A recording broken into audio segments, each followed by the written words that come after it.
¿Qué tal? Muy buenas con todos. No sé si lo ven en la mañana o lo ven en la tarde, por eso es que no les digo ni buenos días ni buenas tardes, sino solo buenas. Bien, espero que las cosas vayan avanzando. Digo, no olviden de hacer sus tareas, de revisar los textos, hacer las consultas normativas y también doctrinarias que amerita el seguimiento a los temas que vamos haciendo o la anticipación también que implica el poder participar en nuestros conversatorios que hacemos según el horario asignado por la universidad. Bien, hoy día vamos a abordar básicamente dos grandes aspectos en esta conferencia. El uno, completar algunos temas sobre el derecho asociativo y vamos a trabajar sobre el estatuto de la asociación laboral. En relación a lo primero, ya hemos visto la naturaleza de las asociaciones laborales, hemos dicho que a pesar de que el derecho laboral es un derecho social, eh, las asociaciones laborales, en virtud de que los sujetos jurídicos o las personas jurídicas se reconocen en el orden jurídico solo como sujetos de derecho público o de derecho privado, obviamente las ubicamos en el ámbito del derecho privado y desde ahí, o en función justamente del principio, sobre todo de libertad sindical y autonomía sindical. Hemos señalado que en el corporativismo, en el fascismo, es que las asociaciones obviamente terminan siendo cooptadas como órganos estatales y obviamente esto rompe la naturaleza jurídica de ellas y en todo régimen de derecho, obviamente en todo Estado de Derecho, digo, las organizaciones laborales han de ser respetadas como entes que se manejan bajo su propio régimen jurídico y por eso es que su estatuto ha de ser el que defina muchas cuestiones sobre su régimen de existencia, administración y demás aspectos. El otro asunto que habíamos señalado también es que la asociación nace a partir del acto constitutivo y este se expresa en un instrumento que lo hemos denominado acta constitutiva. Solamente cabe agregar aquí que en esta parte de la apreciación del nacimiento de la asociación, tal vez quepa hacer un parangón. En realidad estamos apreciando, como de hecho es desde la perspectiva de las concepciones contractualistas, sobre todo, digo, estamos apreciando que el acto creador de la asociación es bastante similar en la lógica jurídica y política, además, que el acto de creación del Estado. Es el acuerdo consensuado de los constituyentes, el que crea el Estado, en tanto que es el acuerdo constitutivo, simplemente le denominamos de otro modo, el acuerdo constitutivo de los trabajadores creadores de la asociación, el que da nacimiento a ella, sea cualquiera de estas asociaciones. ¿Sí? Dicho aquello, entonces, vamos ahora a referirnos que las asociaciones laborales son entes jurídicos que obviamente se diferencian de otros, como habíamos visto, como las corporaciones y como las coaliciones. Ahora bien, el asunto es que igualmente en las asociaciones vamos a encontrar distintos niveles de asociación. No es lo mismo el sindicato que se configura en la empresa o el comité de empresa, que obviamente reúne a los trabajadores que laboran en ese eh, emprendimiento o en esa compañía o en esa entidad jurídica y productiva o de servicios, lo que quiera, que el que se asocien varios sindicatos o varios comités de empresa o varios sindicatos y comités de empresa o asociaciones profesionales para conformar otro ente jurídico. Como podemos ver, en un caso los sujetos jurídicos son personas naturales, en el otro son personas jurídicas. Sin perjuicio de que, obviamente, también en nuestro medio ha sido factible que por excepción determinados trabajadores también puedan ser considerados miembros de una federación siendo tan solo personas naturales. No es muy común, es una cuestión más bien extraña realmente a la lógica jurídica, pero en la medida en que en nuestro país también han habido una serie de acontecimientos y de necesidades, ha terminado una gran cantidad de centrales sindicales nuestras aceptando que a título individual igualmente algunos trabajadores puedan afiliarse.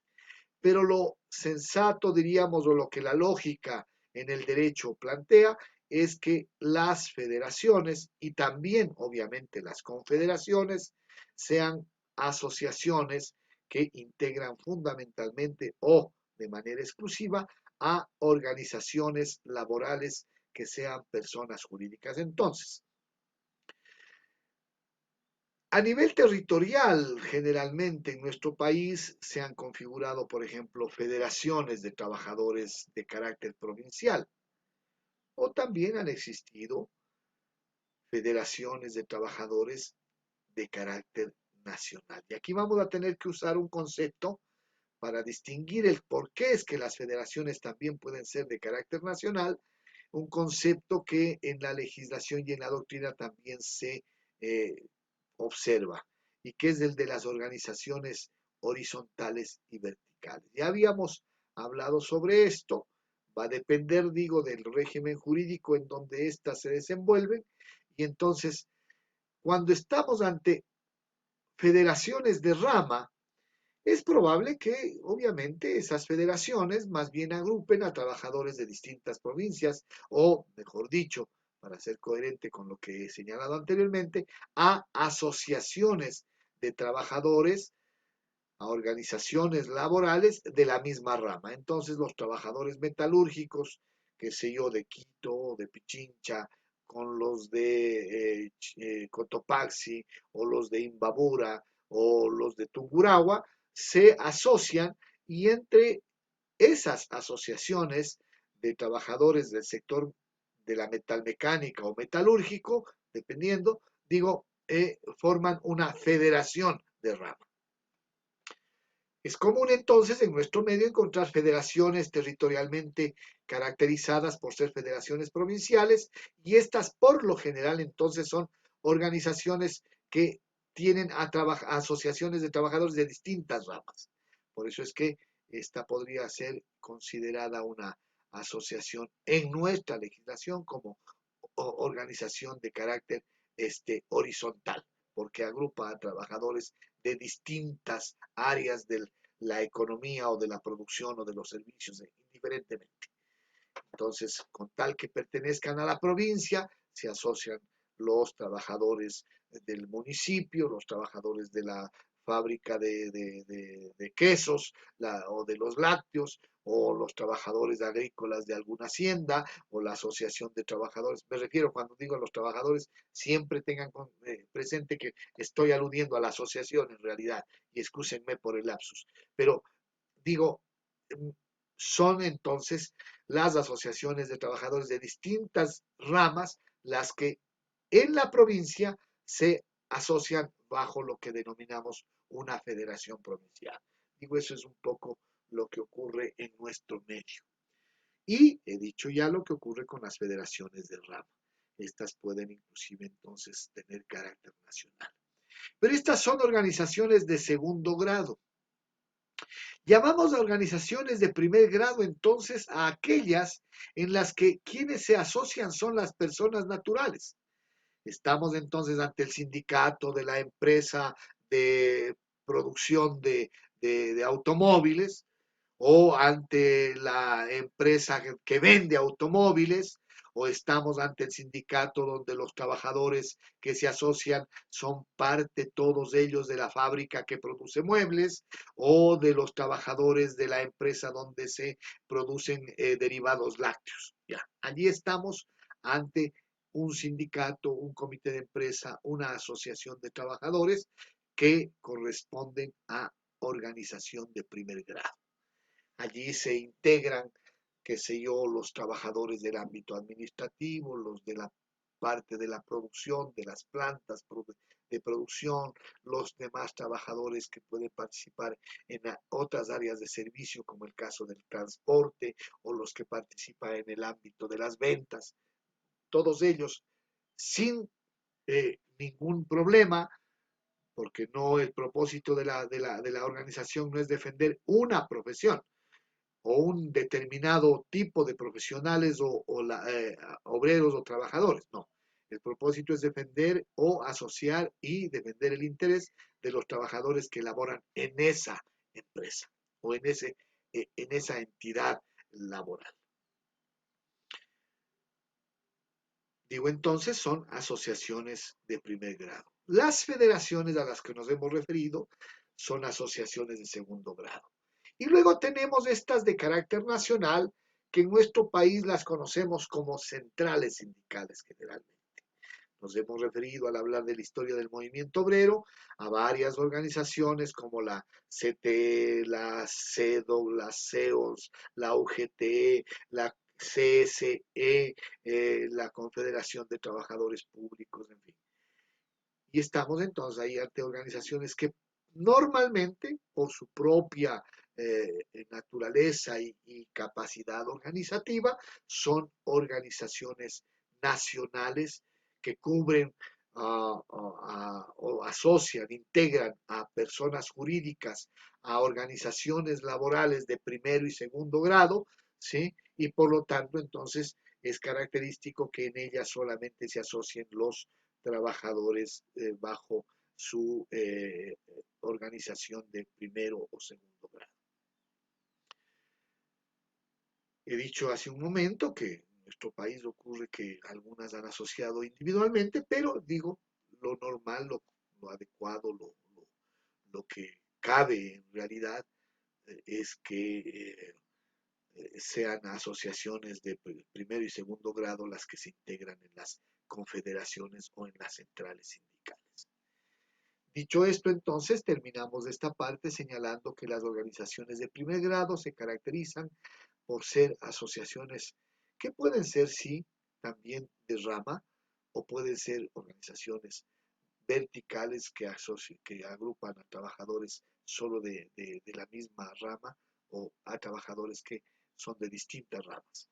Lo importante allí es que esas organizaciones básicamente lo que hacen es constituirse con la presencia de personas naturales, los individuos trabajadores, las personas trabajadoras que prestan sus servicios lícitos y personales. Y por lo general son trabajadores de una misma empresa. En tanto que las de segundo y tercer grado tienen como sujetos jurídicos a los que hemos indicado son efectivamente ya personas jurídicas. Las personas jurídicas son las que integran estas asociaciones de segundo y tercer grado. Decíamos entonces que en el caso de las organizaciones, la presencia de asociaciones de diferente grado también nos da la evidencia que tenemos una especie de piramidación.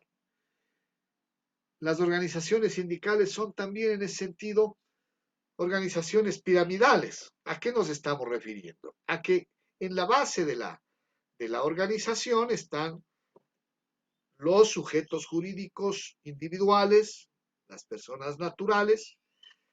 Tenemos después a los sindicatos, a las organizaciones como comités de empresa o asociaciones profesionales, que son personas jurídicas ya, pero hablar de que están asociadas, por ejemplo, en una confederación, sindicatos y comités de empresa probablemente implique hablar de algunos cientos, sino de miles. Y hacia arriba entonces las federaciones, que siempre serán menos, hasta llegar a la cúspide, que es la confederación.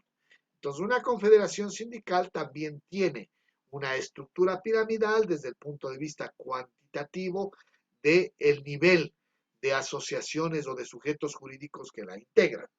Y dicho eso, entonces, obviamente, creo que hemos dejado explicado todo lo que atañe a estos aspectos que necesitábamos referir frente a eh, al régimen y al ejercicio del derecho de asociación. Nos vamos a referir en otro momento a otro aspecto medular, que es el fuero sindical, cuando hablemos del trámite de las asociaciones. Voy entonces de este momento a referirme a que la constitución de la asociación, como ustedes pueden ya colegir, y habrán visto que en la norma jurídica también se lo exige, ha de devenir en la necesidad del registro de la asociación. Explicamos ya cuál era la trascendencia de la atribución de la autoridad pública sobre el registro.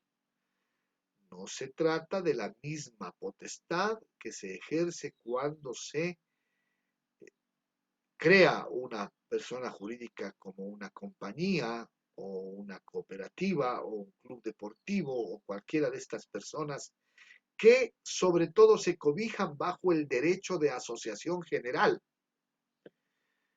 El derecho de sindicalización, que se sustenta en el principio de libertad sindical, hemos dicho, se ejercita o se ejerce sin autorización previa. Y por lo mismo, la potestad de la autoridad pública aquí se limita apenas a poder observar el registro de la asociación, el trámite del registro. Y cuando hablamos del trámite del registro de la asociación, estamos ante la necesidad de que los trabajadores, obviamente, presenten una serie de requisitos que están previstos fundamentalmente en el artículo 443.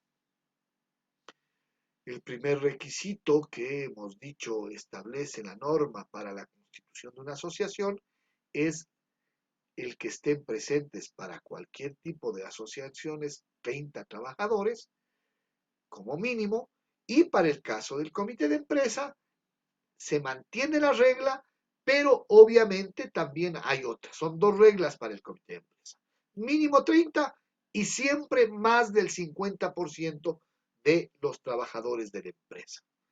Ya habíamos ejemplificado esto. No voy a volver sobre el tema. De hecho, entonces, esto significa que hay que demostrar ante la autoridad pública que 30 trabajadores, por lo menos, fueron quienes asistieron al acto constitutivo y que entonces ellos expresaron su voluntad de asociarse. Hemos dicho entonces que eso consta del acta constitutiva. Y por ello mismo entonces, por donde empieza el artículo 443, es justamente mencionando la necesidad de que en esa documentación que ha de servir para que la autoridad aprecie el cumplimiento de los requisitos que establece la normativa del régimen jurídico nuestro, se ha de acompañar el acta constitutiva. Y dice con las firmas autógrafas de los concurrentes. Quienes no supieren firmar dejarán impresa su huella digital. Significa esto entonces que hay que entregar el original del acta constitutiva, que las firmas autógrafas de los asistentes, de los constituyentes, tienen que ser evidentemente las firmas auténticas. Y por ello mismo entonces el documento original es el que se entrega y deposita junto a la demás documentación, a la otra documentación que se exige en el artículo 443.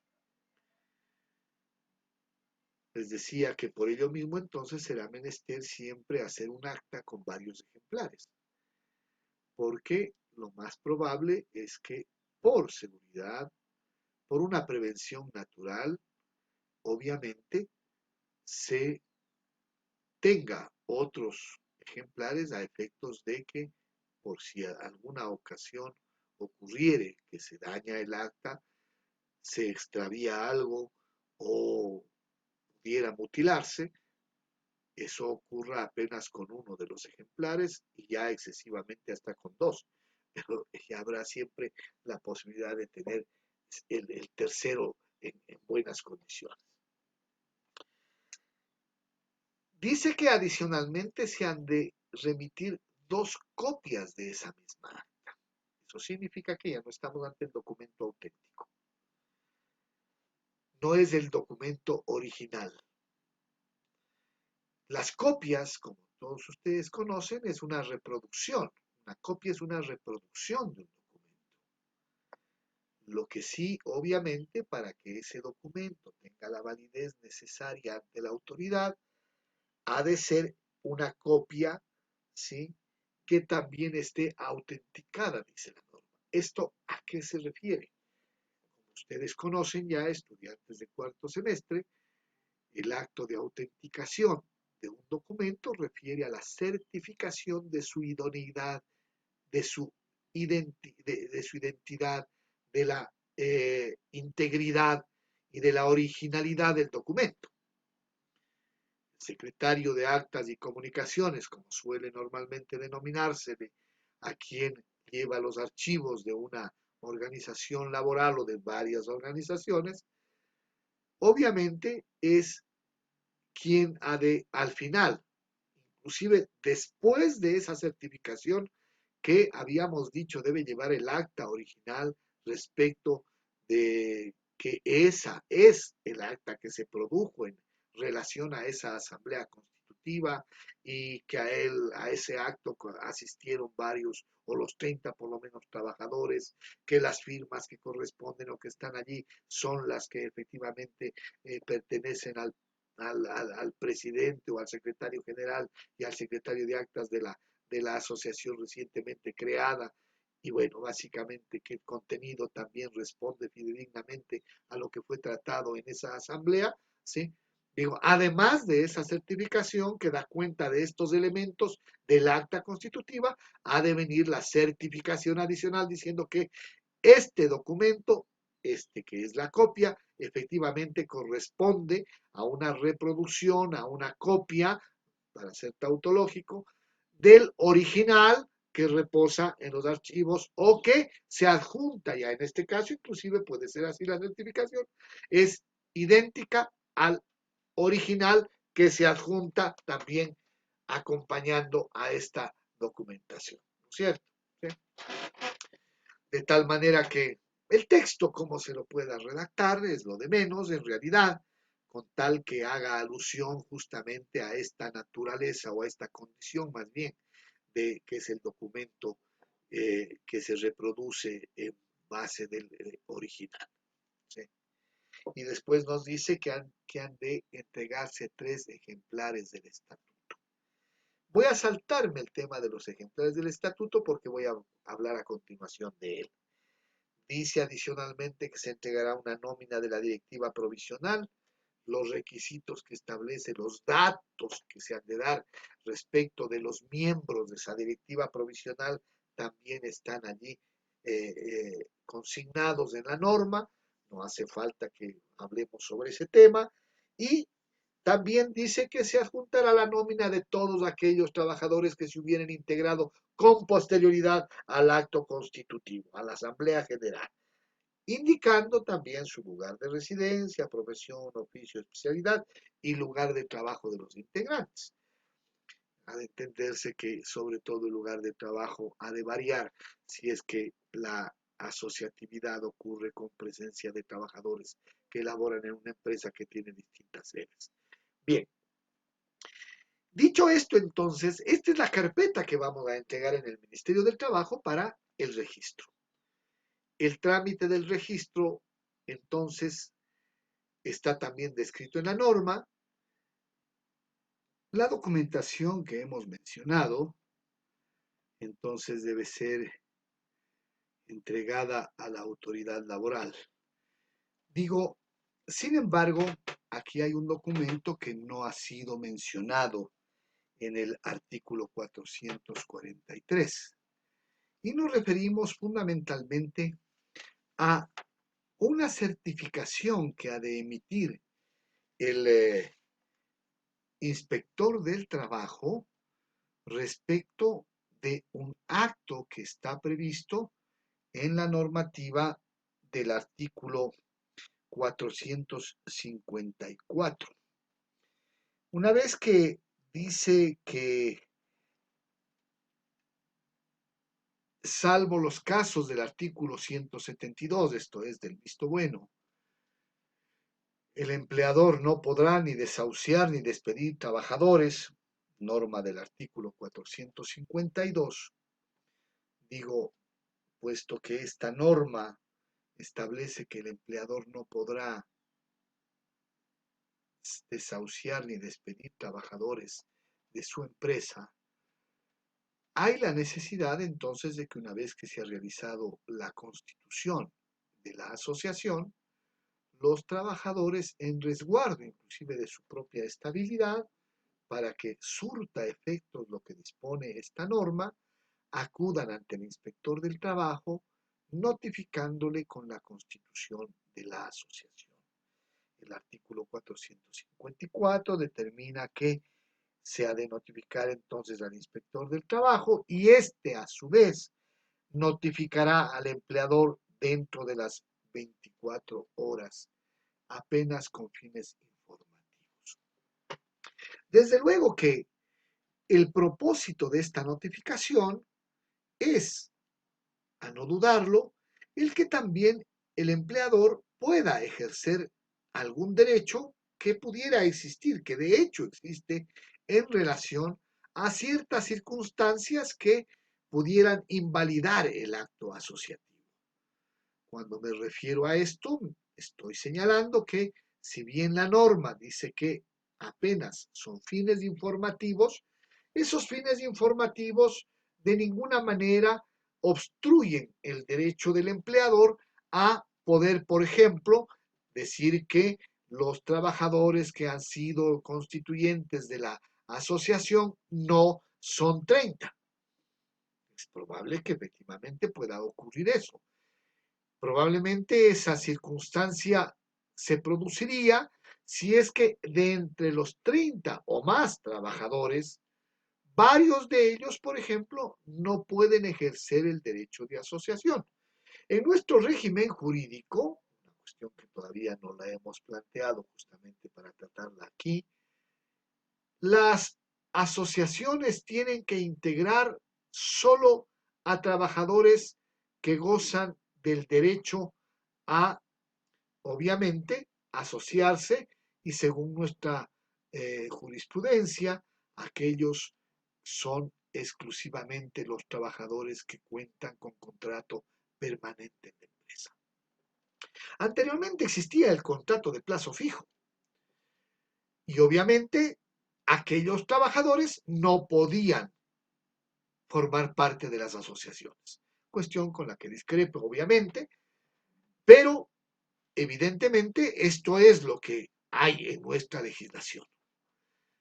Lo que sí es más apropiado, tal vez, apreciar como justo y correcto, es que, por ejemplo, si contrato yo a un trabajador para que realice una labor de obra cierta, o si es que contrato a un trabajador ocasional que va a permanecer en mi empresa o en el lugar de trabajo apenas una semana, no tiene sentido, evidentemente, que ese individuo o esa persona trabajadora goce del derecho de asociatividad, porque es inocuo, o sea, no tiene sentido.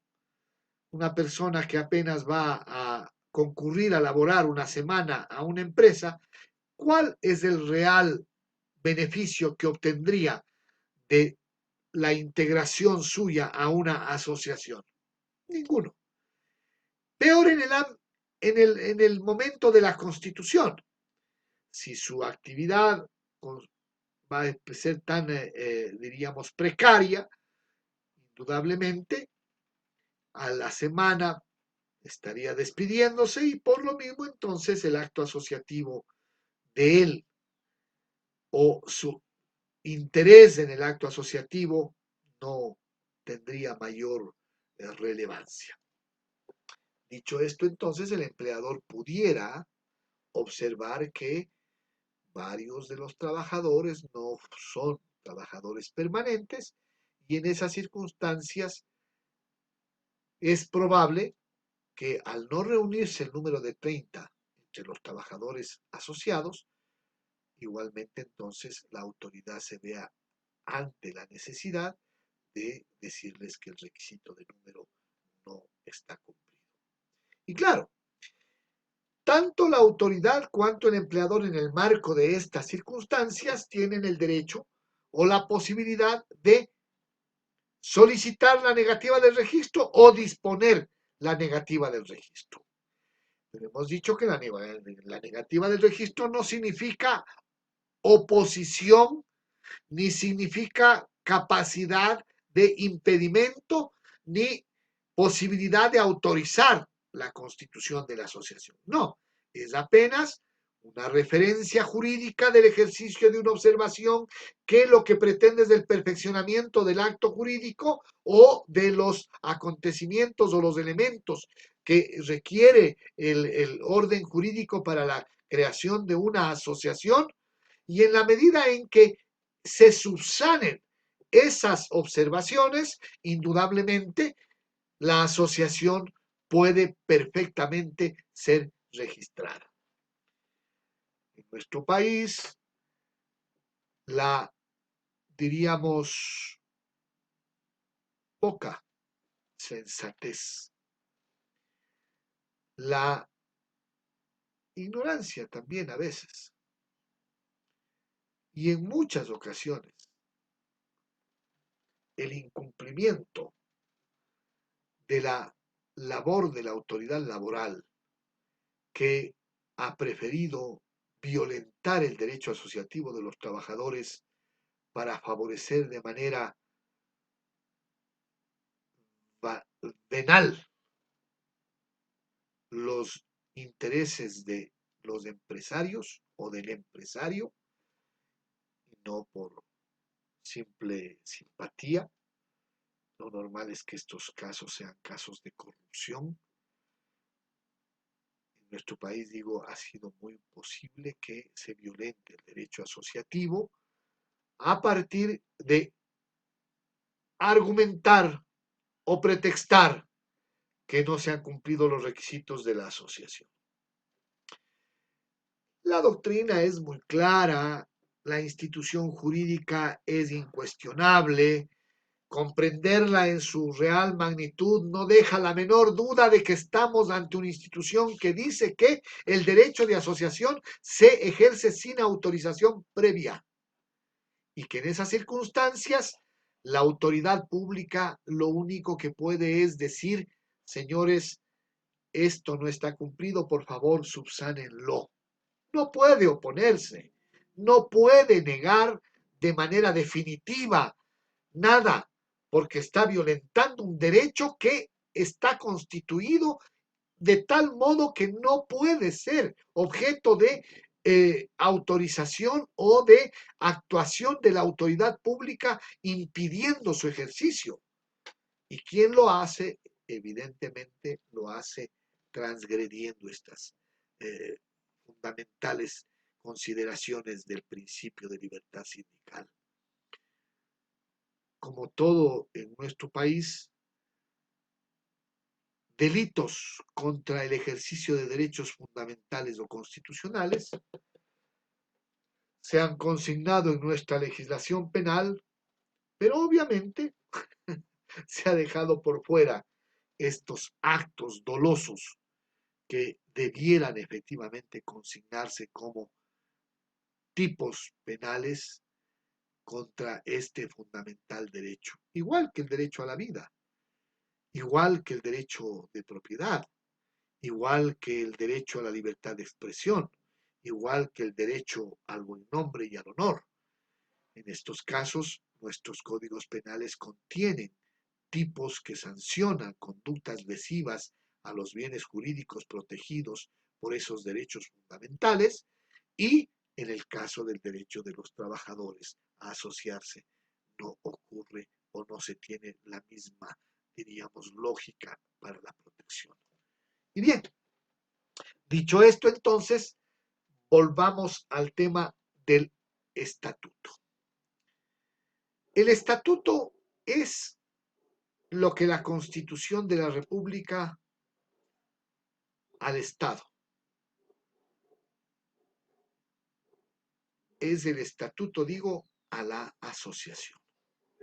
¿Dónde está el régimen jurídico de un Estado? ¿Dónde está el régimen que se ha de observar para la existencia, la administración, las diferentes posibilidades de determinaciones internas o externas por parte de ese sujeto jurídico Estado? En la Constitución de la República.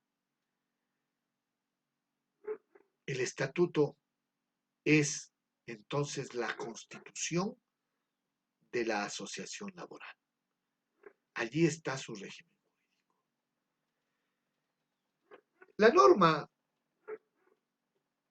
a la que estamos aludiendo entonces por la misma razón es una norma fundamental.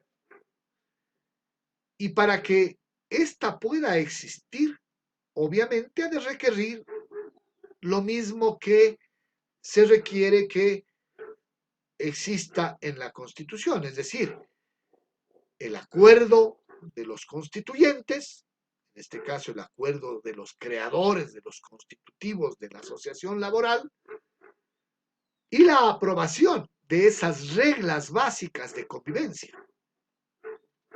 El estatuto, por lo mismo, entonces va a tener, si se quiere inclusive, también una parte orgánica y una parte dogmática.